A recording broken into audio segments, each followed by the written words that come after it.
பொங்கலுக்கு போனா கருப்பாய் சுடுவான், இது போனா நாட்டு மக்கள் சும்மா இருப்பாங்க. மைய குத்தனாங்க, கருமுலி செம்மல் குத்தனாங்க, கை மாதிரி ஏற்றி அனுப்பிச்சிட்டாங்க. எங்கயோ கொகை இருக்கிறாங்க, வாடா வாடா இங்க வந்து நின்று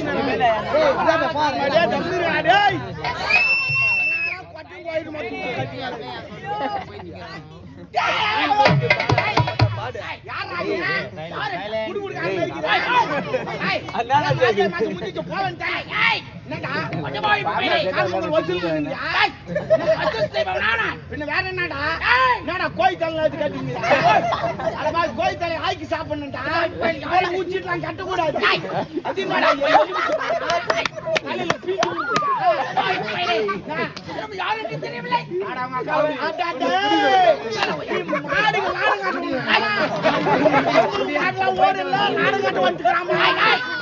அது கால வச்சு கட்டத்தானே.